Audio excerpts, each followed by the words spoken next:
May nag-react sa ating uploaded video na sabi niya, fake news daw umano ang sinabi ni General Marbel na si General Torre ay tiniwalag ng INC. Ngayon, kung fake news at meron pang isa nag-message, iwan ko kung sila ba yung mga kaanib sa Iglesia ni Kristong kay Felix Manalo. Bakit daw ayaw ipakita ang mukha? Di nyo ba nakita ang mukha? Ha? O talagang nagbulag-bulagan lang? At ito pa, sabi sa nagkomento sa uploaded video kaugnay sa expose ni General Marbel sa pagtiwalag kay General Torre, sabi, bakit? Anong problema? May problema ba? O, yun ang sabi niya. Malaking problema yan. Bakit? Dahil yung pag-expose ni General Marbel, kung totoo yung sinabi niya na kinausap siya sa taga-iglesia si General Torre na ayaw ipatanggap yung bagong assignment niya sa Region 11 Davao area at tinanggap talaga kaya natiwalag. Di ba malaking problema yan kung hindi na control sa siktan tatag ni Felix Manalo, sisipain ka bilang miyembro. Well, at sino kaya ang dapat matiwalag? Kalat po na Eto, isang kaanib ng Iglesia ni Kristong kay Manalo, kinumpirma din na si Torre ay natiwalag. kalat po na issue po dito po kay General Torre na pinili daw nitong si Duterte ang isang iglesia ni Cristo na maging general para maiwasan yung tinatawag na korupsyon, mga mahal na kababayan. Gusto ko lang po sana, may nag-vlog po kasi nito, parang isang pari. Gusto niyang palabasin na yung inihalal ni former President Rodrigo Roa Duterte na kapatid daw sa Iglesia ni Cristo ay siya rin ang naghuli sa kanya. Yun nga ay sa katauhan po ni General Torre, mga mahal na kababayan. Gusto ko lang po sanang liwanagin po, mga mahal na kababayan, na yung sinasabi po ninyong General Torre, ang alam po natin ay matagal na po yung tiwalag sa Iglesia ni Cristo. So matagal na daw umanong tiwalag sa Iglesia ni Kristo. Kaya saan ang fake news diyan na kinumpirma mismo ng kaanib ng INC na matagal nang natiwalag sa Iglesia ni Kristo si General Torre? Sino ang dapat matiwalag? Si Torre na tinanggap ang assignment sa Region 11 Davao area para ipatupad ang batas. Yunin, mahuli si Pastor Apollo Kibuloy at nahuli talaga. O si Senador Marcolita na inaamin niya na nagsinungaling siya sa batas sa Commission on Election. Ito ang tatalakayin natin, mga kapatid, at ang pagpatuloy kaugnay sa doktrina na tinututulan ng mga INC ang likas na kalagayan ng ating Panginoon Jesucristo na siya ay tunay na Diyos. Ikalawang persona sa Santissima Trinidad, dual nature, both human and divine.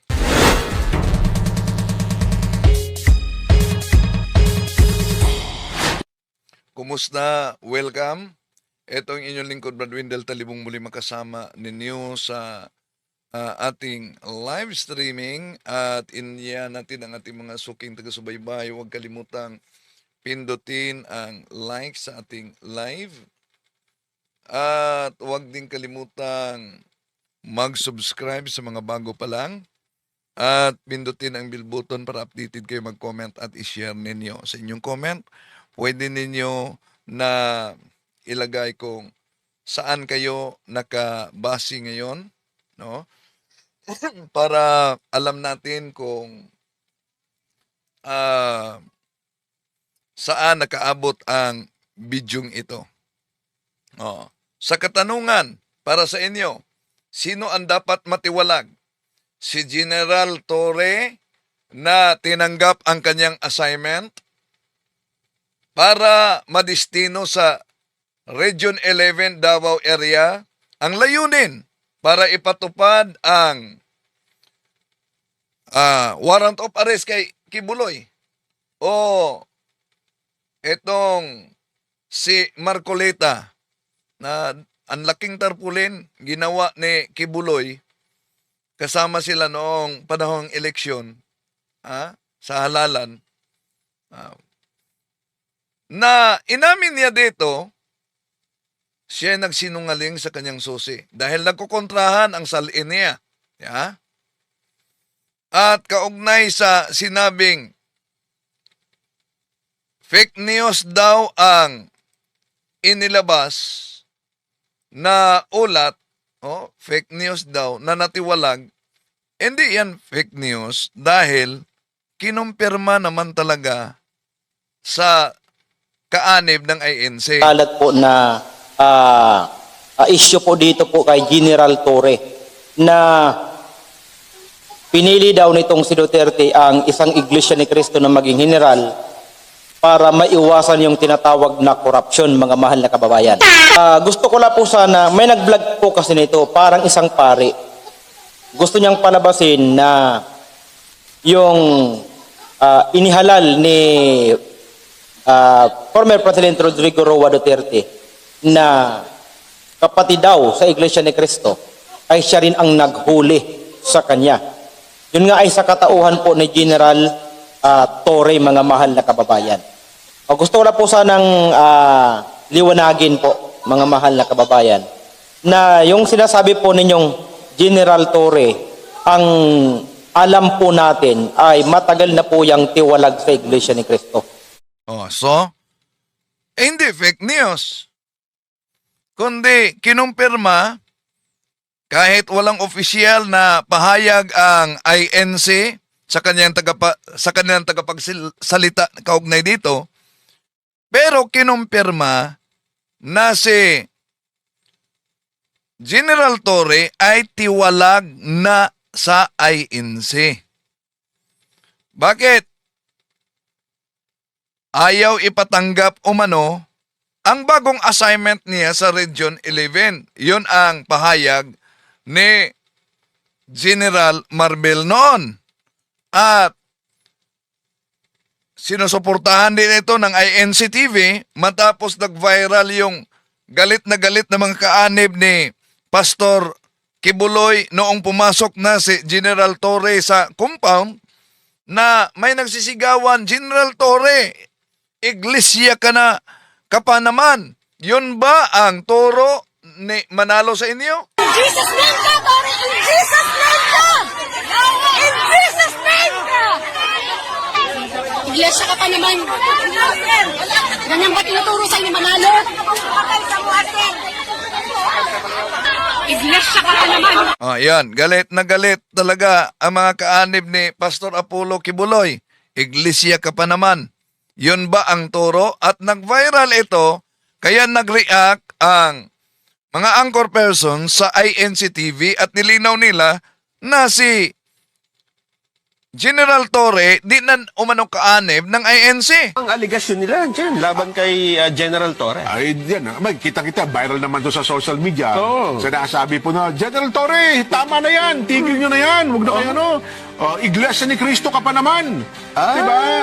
Ganun. Totoo ba yung sinasabi nila? Una po, hindi po totoo. Na? Sapagkat ngayon po, Oo. ay hindi po kaanib sa Iglesia ni Cristo Si General General Torre. Torre. Hindi pala. Dati po siyang kaanib sa Noon. Iglesia ni Cristo. Dati, ibig sabihin, hindi na ngayon. Hindi na po ngayon. Oho. Nila sa 1,000 mahigit na pulis na naririyan. Oo. Ba't naman sinisingle out ninyo yung Iglesia ni Cristo? Oo. Di ba? Eh baka ako naniniwala dyan. Baka ako 1,100 yan. Baka 1,000 dyan eh. Puro Katoliko eh. Ba't hindi naman kayo nagagalit sa mga Katoliko? Meron pang iba't ibang mga... Yun lang ating sinasabi sapagkat nasa Mindanao yan. religion dyan, di ba? Oo. Maaaring may Muslim at kung ano pa. Yun. Iba pa. Ayun. So, hindi dapat isinasali. Huwag po. Lalo at hindi naman pala totoo. Oo. Again, inuulit ko po, si General Torre po, General Nicolas Torre, ay hindi naman na po kaanib ng Iglesia ni Cristo. Dati po siyang kaanib. Ayo. Kasi sa iglesia po ay may... Oh, yan. Nilinaw talaga sa INCTV na dating kaanib. Pero ang pagtiwalag, kahit walang opisyal na pahayag, kinumpirma ni General Marbel may kaugnayan sa pagtanggap ni General Torre sa assignment niya na ma-assign sa Region 11 upang ipatupad yung una kasi na pag-serve sa alias warrant para kay Pastor Kibuloy at sa mga kasama, palpak sila. So napalitan. Si General Torre ang kapalit. Yan. At galing mismo ni General Marbel, doon isinapubliko niya kung bakit natiwalag si General Torre. Torre, Abalos, hahabulin ka namin ng kaso. Then let it be. That's how the police, pagiging police. You know, ito isang sikreto. I hope General Torre will forgive me. But this is one secret na ngayon ko lang nalaman. At, and ito po is a secret. I hope General Torre will not in any way get mad at me. Alam mo, Mr. General Torre was asked by someone from his religion na huwag tanggapin itong Region 11 as RD, Region 11. Kung hindi, that's a political implication and that's a religious implication. And I know Nick Torre choose the other side. Service first before anything else. And I congratulate you, boss. That's yun ang hindi niyo po nakita. I think natiwalag siya dun sa kanyang religion and that's something that's... Oh, yan. Si General Marbel mismo ang nagsabi. Bago lang umano niya nalaman yon, nang na-assign, nang tinanggap ang assignment niya sa Davao Region, ay natiwalag siya. Kaya nga ang katanungan, sino ba ang dapat matiwalag? Si General Torre? Kung talagang ang pagtiwalag ng INC ay nakabatay ayon sa kautosan ng Diyos at walang tinatawag na political implication, sino ba ang dapat matiwalag? Si General Torre na tinanggap ang assignment para ipatupad ang batas para hulihin si Pastor Apollo Kibuloy at nahuli talaga sa pangangasiwa ni Torre noon. O si Senador Rodante Marcoleta na isang iglesia ni Cristo din na kaanib na inaamin sa television. Inaamin niya, isinapubliko niya na nagsinungaling siya sa kanyang susi. Dahil nang ito'y nilagdaan niya ang susi niya, sinasabi nitong wala siyang natanggap na tulong galing sa labas, kundi ang nagasta niya sa eleksyon ay sa kanyang sarili. Pero nagkukontrahan sa susi at sa salin. Imagine, susi niya, 122 million na gasto. Pagkatapos ang salin niya ay 51 million ang kanyang pera. Kaya yun, nagkukontrahan. No? Napilitan siyang ipaliwanag. At ang paliwanag niya ay inulan ng batikos kahit sa mga abogado. Dahil abogado si Senador Marcolita para yata umanong di alam na may batas kaugnay diyan. Ito. Binabati ko po ang lahat ng mga Sandali kapatid. muna, hindi 'yon. Ito. Nakalimutan po nila na napakarami kong kaibigan. Okay. Ang marami po sa inyo ay nasa harap ko ngayon. Nelson, alam mo, mga kaibigan ko, nagbigay sa akin talaga. Alam mo, pakiusap lang nila, isa lang. Tanggapin mo ang tulong namin sa'yo. Okay.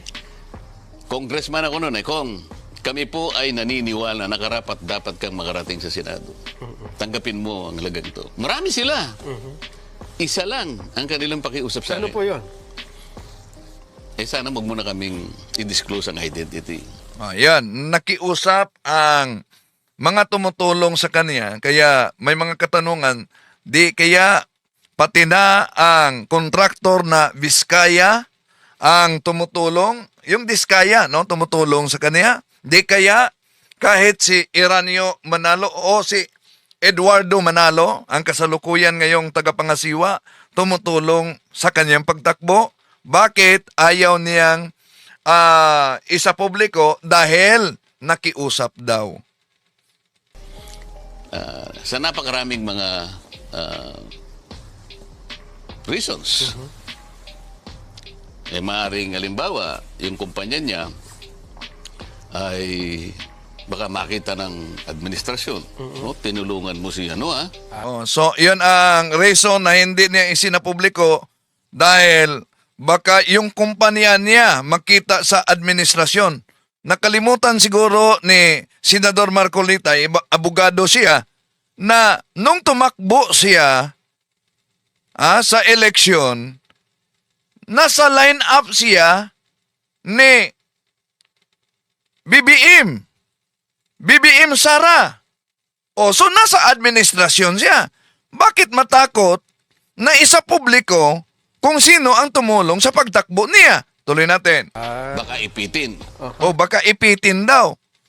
Paano iipitin ng administrasyon o na sa halalan? Di pa alam na ito ngayon ang kasalukuyang mangyari. Ang grabing awayan sa kilalang mga political dynasty of family. Duterte versus Marcos. Sa pagtakbo nila noon, wala pa nangyaring awayan. Di ba? So, kaya, bakit nagiging dahilan niya na hindi isa publiko kung sino ang tumulong sa kanya? Meron na ba siyang premonition? Meron na ba siyang posibleng hula na may mangyaring awayan talaga versus VP Sara at ni BBM? Kaya takot na maipit ang tumulong sa kanya. Kung sino man ito, maipit daw sa administrasyon. Okay, tuloy natin. O kaya naman nagtatrabaho sa gobyerno, mataas na katungkulan. Kasi may mga kaibigan naman ako talaga. Pero Mapa. pwede ba yun, Sen? Na hindi mo i-disclose? Yan. Kaya nga, nagtanong ang anchor person sa TV, pwede ba yan? Na di mo i-disclose dahil pinatawag na si Marcolita, pinasagot na sa Commission on Election at antabayanan natin kung ano ang resulta dahil pinasagot na siya. So, nainis dito sa sagot ni Marcolita at pag-amin na sinuway niya ang batas dahil para sa kanya, walang manong batas na nagsasabing dapat ang mga pangalan sa mga tumutulong sa kanya ay isa publiko. Okay, tuloy natin. Kaya nga, pakinggan mo muna Okay, ako. sige.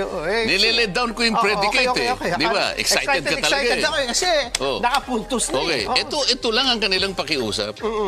Kasi nga kailangan igalang mo yung kanilang pakiusap. Tinulungan ka Nagtiwala sa'yo. Gusto kanilang manalo.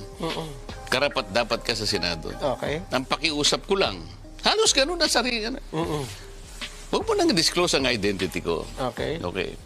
Pero talagang tinulungan nila ako. Iba't ibang mga kaparaanan. Yan. At may reaction dito ang abogado na inesa sagot din at dapat umano managot si Senador Marcolita kung maari matanggal umano. He is defeating the very purpose of the law at hinahayaan natin siyang Yan, si Atty. De Leon. Ito ang kanyang reaksyon kay Marcolita. babuyin ang ating sistemang legal. No? So hindi talaga pwede yan. Kailangan maimbestigahan, kailangan makulong, kailangan makatanggal sang-ayon sa batas. Uunahin ko na, no? Alam mo, ang naiinis ako dito sa declaration nitong di ba sa Net 25 niya sinabi, no? Nag-interview siya, sabi niya, ang dami ko kasi kaibigan ang dami nag-donate. May nagbabawal ba na batas? Una, yung self-proclamation ba ng ignorance? No? Na bilang abogado, hindi Grabe self-proclamation ng ignorance bilang abogado. mo alam na nakalagay sa Omnibus Election Code na required ka. Kaya nga under oath yan na ibigay ang mga pangalan ng iyong mga donors, no? At hindi ka pwede maglagay ng kung sino-sino pangalan doon. Dapat totoo yan dahil sworn statement yan. In other words, napakalinaw. Napakalinaw sa batas. Kaya ka nga pinagpa-file niyan. Statement of contributions and expenditures. Tapos meron ka hindi lalagay. Ano ibig sabihin nun? Nagsinungaling ka doon sa sose mo na sabi mo wala ka ni isang campaign donor pero sasabihin mo afterwards meron pala. So yung first sa akin yung attitude lang ng ignorance at second yung attitude ng hubris, no, yung kayabangan na nagba-violate ako ng batas. What are you going to do about it? No? Malinaw po sa batas yan. Dapat dineklara niya yan. Ano yung pwede niyang harapin? 1 to 6 months na 1 to 6 years na pagkakakulong at disqualifikasyon, no? Pwedeng ma-disqualify. Dapat na ma-disqualify kasi hindi po natin pwedeng payagan na may bumababoy sa ating batas. Tapos papayagan na lang natin just because we believe na makapangyarihan siya coming from a religious sect, no? Lahat ba tayo? Wala ba namang matapang dito sa bansa na ito na i-enforce yung ating mga batas? Dapat yung DOJ dahil nag-violate siya ng revised penal code, dapat yan parusahan. Dapat yung ating COMELEC hindi pwedeng babagal-bagal i-enforce ang ating Omnibus Election Code. Dapat yung ating Korte Suprema, di ba? Yung nagtitingin na dahil abogado siya na nagpo-proclaim na nag-violate ng batas. Dapat nga motu proprio pati yung Ethics Committee ng Senado kailangan imbestigahan itong si Senator Marcoleta. He is defeating the very purpose of the law at hinahayaan natin siyang babuyin ang ating sistemang legal. No? So hindi talaga pwede yan. Kailangan maimbestigahan, kailangan makulong, kailangan makatanggal sang-ayon sa batas. Yan, malinaw umano sa batas ayon kay Attorney De Leon. So ang tanong, kung may action ba ang Iglesia ni Cristong Tatag ni Felix Manalo kung mismo sa assignment ni General Torre may action sila ayon kay General Marbel? Si General Marbel mismo, paano nyo sasabihin fake news yan? Torre, Abalos, habulin ka namin ng kaso. Then let it be. That's how the police, pagiging police. You know, ito isang sikreto. I hope General Torre will forgive me. But this is one secret na ngayon ko lang nalaman. At, and ito po is a secret. I hope General Torre will not in any way get mad at me. Alam mo, Mr. General Torre was asked by someone from his religion na huwag tanggapin itong Region 11 as RD, Region 11. Kung hindi, that's a political implication and that's a religious implication. And I know Nick Torre choose the other side. Service first before anything else. And I congratulate you, boss. That's yun ang hindi niyo po nakita. I think natiwalag siya dun sa kanyang religion. And that's Yan, natiwalag siya sa kanyang religion dahil sa pagtanggap. Pagtanggap sa kanyang assignment. Pero, si Marcolita, nagiging speaker ito sa kanilang rally at inaamin talaga ni Marcolita sa INC TV yung pagsisinungaling niya sa SOSI. So, kaya ang aksyon ng INC? May aksyon kaya ang INC kaugnay nito na inaamin ni Marcolita na nagsinungaling siya? Di ba? Sinabi yan sa prinsipyo kung mag-aaral ng batas. Pag nagsisinungaling ka sa una, ang kabuuan ay sinungaling talaga. Iyon naman ang sinabi ng The Revealers. Kung yung isang bagay na yan ay napatinindigan nating sinungaling, lahat ng sasabihin yan, puro kasinungalingan na. Kung yung isang bagay na yan ay napatinindigan nating sinungaling, lahat ng sasabihin yan, puro kasinungalingan na. The Revealers, si Midan, sa Iglesia ni Kristong kay Felix Manalo, mga kapatid. Pero, ba't tinatalakay natin ang isyung ito? Una, dami talagang may iba't ibang tungkulin sa ating gobyerno ang nadala sa Iglesia ni Kristong kay Felix Manalo. Ibig sabihin, sila'y naniniwala na si Felix Manalo'y anghel, ang ating Panginoong Jesucristo'y tao, hindi Diyos. Ibig sabihin, maabogado ka man, ano man ang katayuan mo, ma-PNP, general ka man, ano mang katayuan mo, kung di mo alam ang aral at pananampalataya ng simbahang katoliko o ang tunay na Iglesia ni Kristo, siguradong matangay ka talaga. Ano ba ang batayan ng mga INC para ipangaral nila na ang ating Panginoong Jesucristo, tao sa likas na kalagayan, at hindi kapantay ng Ama, therefore, hindi siya Diyos. Ano yon?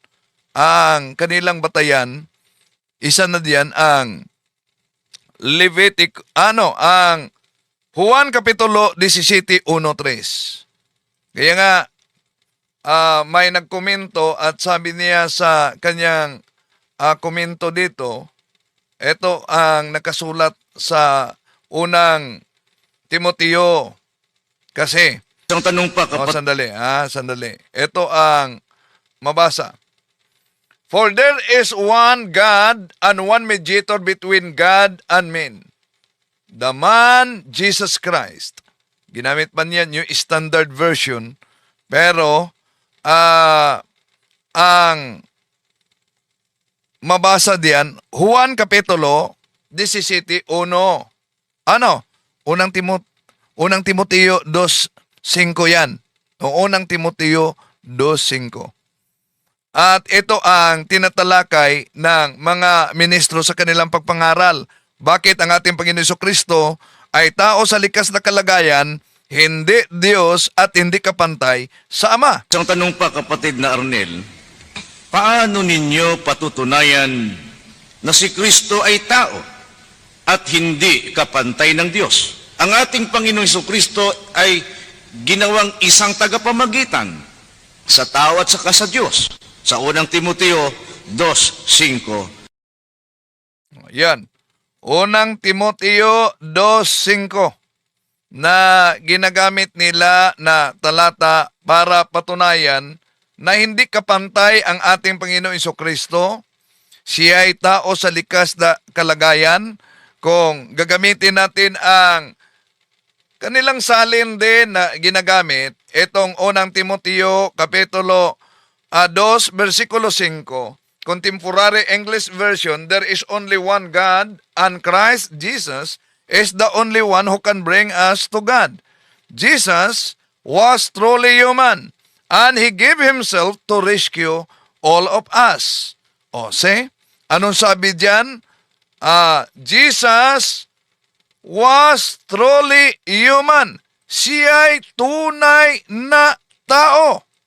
Wala naman tayong tutol. Alam niyo mga kapatid na ang ating Panginoon Jesucristo ay tunay na tao dahil ang teaching ng simbahang katoliko, ang tunay na Iglesia ni Kristo, na simbahang katoliko, ang ating Panginoon Jesucristo ay tunay na Diyos, tunay na tao, hypostatic iyon.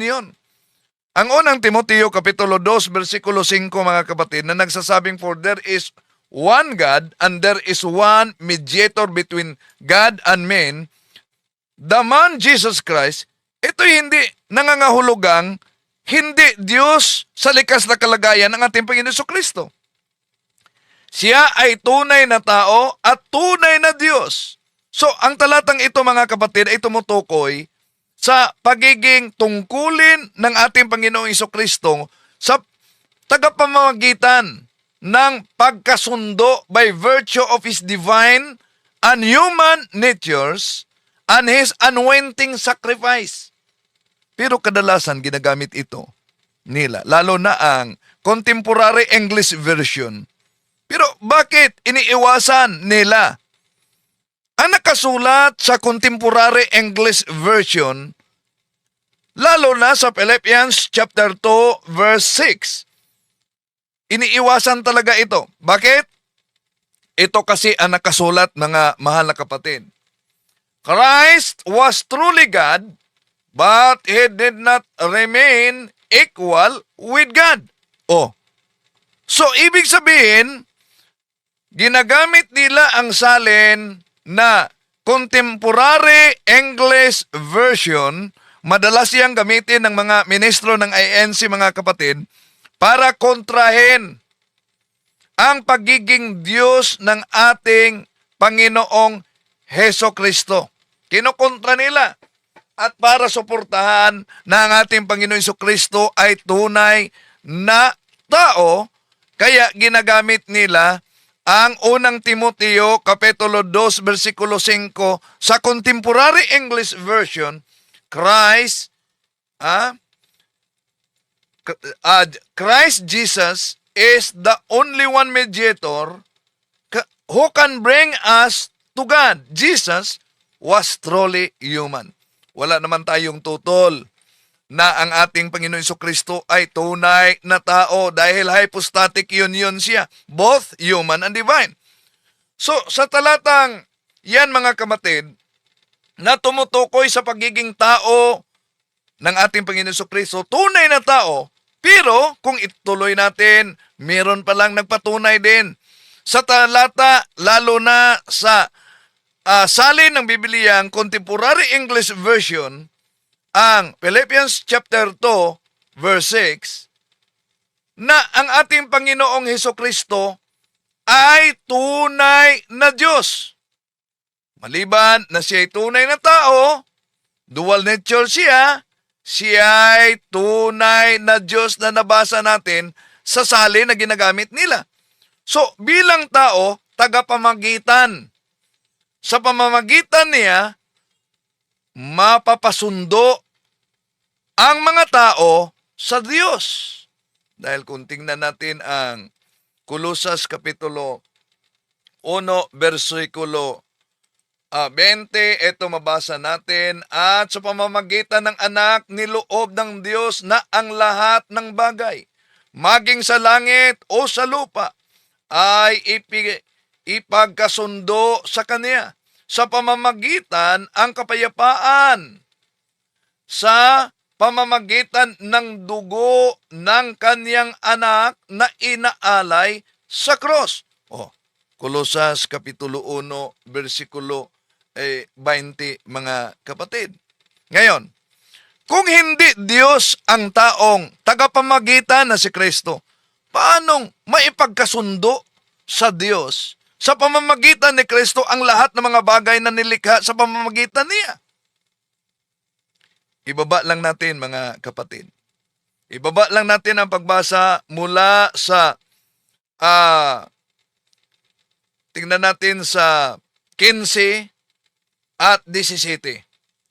Dahil nabasa natin ang 20. Ito po ang mabasa natin. Ang likas na gawain ni Kristo. Si Kristo ang larawan ng Diyos na di nakikita. Siya ang panganay na anak at pangunahin sa lahat ng mga nilikha, sapagkat sa pamamagitan niya ay nilikha ang lahat ng nasa langit at nasa lupa. Nilikha man o hindi,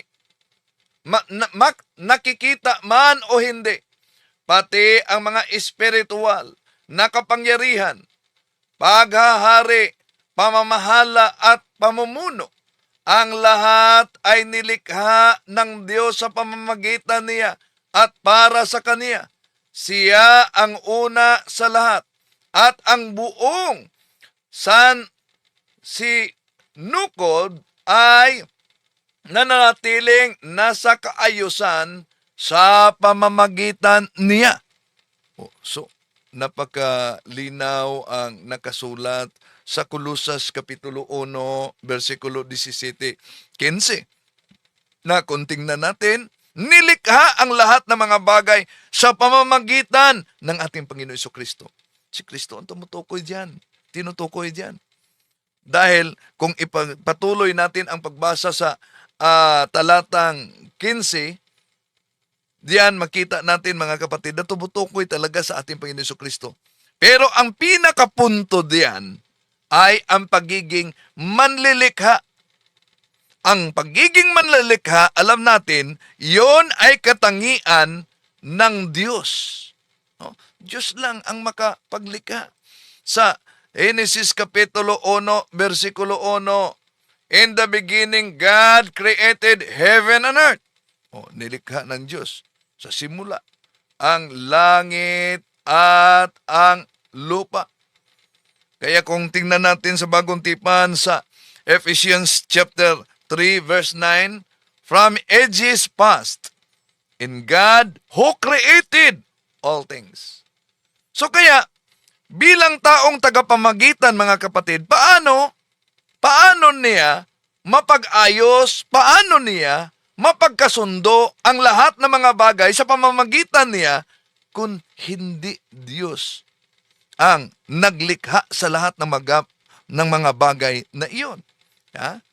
So, ang objection diyan sa mga debaters o kaya sa INC, alam niyo, kung Diyos si Kristo, Diyos ang Ama, diyan sa unang Timoteo Kapitulo 2, versikulo 5, ibig sabihin, dalawa na ang Diyos. Dalawa ba ang Diyos? Tatlo ba ang Diyos sa Trinidad?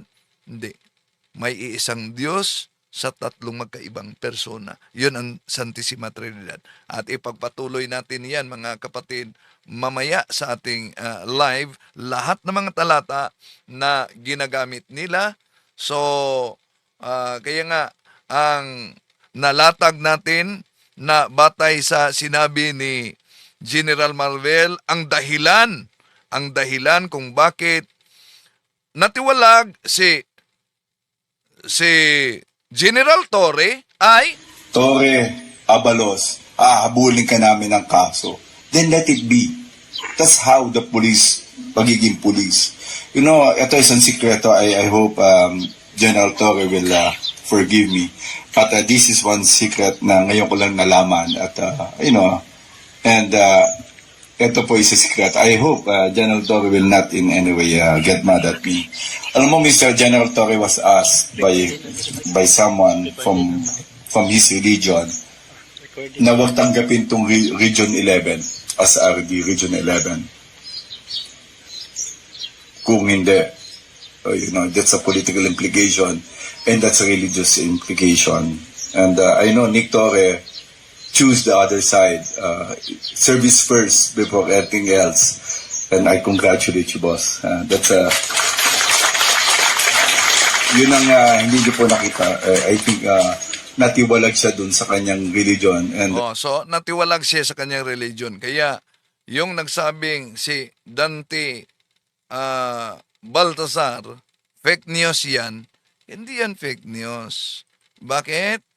Mismo ang kaanib ng INC nagpatunay si Torre ay tiniwalag talaga. Kalat po na issue po dito po kay General Torre na pinili daw nitong si Duterte ang isang Iglesia ni Cristo na maging general para maiwasan yung tinatawag na korupsyon, mga mahal na kababayan.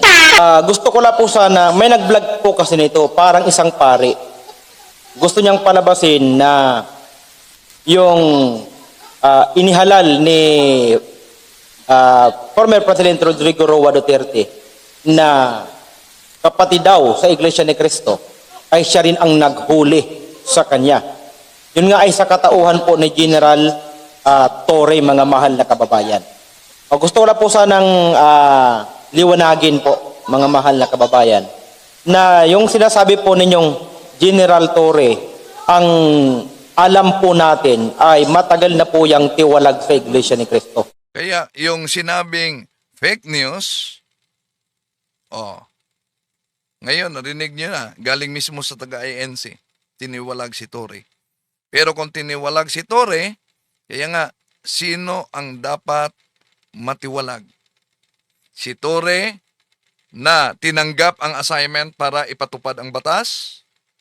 Ito'y may kaugnayan sa paghuli kay Pastor Apollo Kibuloy, no? At nahuli talaga si Pastor Apollo Kibuloy? O si Senador Rodante Marcolita na sa television, inaamin niya dahil napilitan siya na ipaliwanag bakit nagkontrahan ang kanyang salin at sose. Inaamin niya na nagsisinungaling siya nang nanumpa siya sa sose at nilagdaan niya ito na sinabi niya walang nagbigay contribution sa nakalipas na halalan. Ang lahat ay galing sa kanya. Pero ngayon, inaamin niya na inaamin talaga niya na Nakalimutan po nila na napakarami kong kaibigan. Okay. Ang marami po sa inyo ay nasa harap ko ngayon. Nelson, alam mo, mga kaibigan ko, nagbigay sa akin talaga. Alam mo, pakiusap lang nila, isa lang. Tanggapin mo ang tulong namin sa'yo. Okay. Congressman ako noon Kong, kami po ay naniniwala na karapat dapat kang makarating sa Senado. Tanggapin mo ang halagang ito. Marami sila. Isa lang ang kanilang pakiusap sa Ano akin. po yun? Sana wag mo na kaming i-disclose ang identity. Sa napakaraming mga reasons. Maaaring halimbawa, yung kumpanya niya ay baka makita ng administrasyon. yan. Ang tanong, dahil pinasagot na siya at inamin niya na nagsinungaling siya, ang tanong dito, ano kaya ang susunod? Makukulong ba si Senador Marcolita? Matatanggal ba siya sa kanyang pagka-senador? Abangan. Ang kabuuan ng mga talatang ginagamit sa INC kaugnay sa pagtutol nila na ang ating Panginoon Jesucristo ay tunay na Diyos at di naman sila tutol na tunay na tao. Pero yun ang hypostatic union. Tutol lang sila na tunay na Diyos. Dahil ang kanilang aral, ang Ama ay nag-iisang Diyos, si Kristo'y ginawang Panginoon, hindi kapantay sa Ama, therefore, siya'y dapat sambahin, utos yan sa Ama. Ibig sabihin, ang kanilang aral, dalawang Panginoon. May Panginoong Diyos, ang Ama, may Panginoong hindi Diyos, si Kristo, at itong hindi Diyos, dapat sambahin dahil inutos daw ng Diyos Ama na sambahin ang Panginoon na hindi Diyos. Asan ang logic diyan? Abangan. Maraming salamat po.